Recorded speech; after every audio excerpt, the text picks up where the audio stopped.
Donc là, nous sommes aujourd'hui mardi 2 octobre, au lendemain de l'annonce au comité central d'entreprise où malheureusement ce qu'on redoutait est arrivé. Mittal annonce la fermeture définitive de Hauts-Fourneaux, de toute la phase à chaud d'ailleurs de Florange.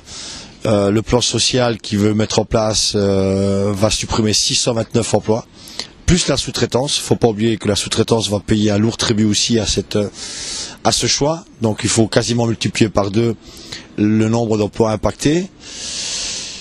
Alors on a pris un coup derrière la tête hier, hein, même si on s'y attendait. L'ampleur de l'annonce est quand même assez sévère, assez dramatique. Et là, on est frustré, mais on est surtout très en colère.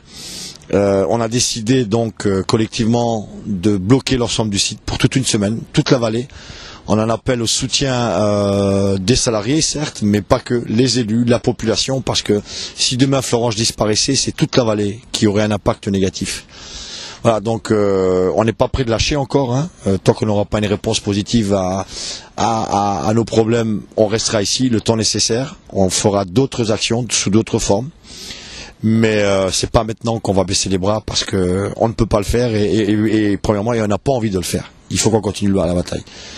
Alors ce que je pense de ça, c'est que malgré tout ce qu'on peut dire, les 14 mois de lutte ont quand même servi à ce que les choses changent, certes pas suffisamment à notre goût. Il faut quand même mesurer ce que Mittal vient d'annoncer, au-delà des suppressions d'emplois qu'il annonce, hein, c'est qu'il est prêt à céder la phase à chaud, les Hauts-Fourneaux, la scierie, l'agglomération, et y compris même la coquerie. Si un repreneur était intéressé, il est prêt à céder.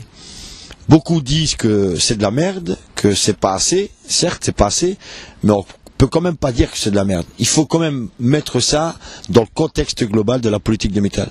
Je rappelle que si on nous avait dit ça il y a un an en arrière, je suis pas sûr qu'on l'aurait cru. Partout en Europe et partout dans le monde, jamais, je dis bien jamais, Mittal n'a accepté de céder quelque outil que ce soit. Jamais. C'est la première fois. Encore ce matin, j'étais en réunion au Luxembourg et les syndicalistes belges de la FGTB nous ont félicités parce qu'ils auraient aimé avoir la même chose en Belgique, à Liège, alors que Mittal le refuse de manière catégorique. Donc même si les chances de trouver un repreneur sont infimes, il y a une brèche qui s'ouvre là dans la stratégie de Mittal. Aussi petite soit-elle, nous on veut enfoncer un coin et essayer de faire en sorte, quelle que soit la solution trouvée, que les Hauts-Fourneaux redémarrent, que les outils soient préservés et que les emplois aussi soient préservés. Voilà un peu sur quelle logique nous sommes. Alors maintenant, après, il y en a d'autres qui disent pourquoi pas une nationalisation. Oui, pas de problème, mais pour l'instant, on n'en est pas là.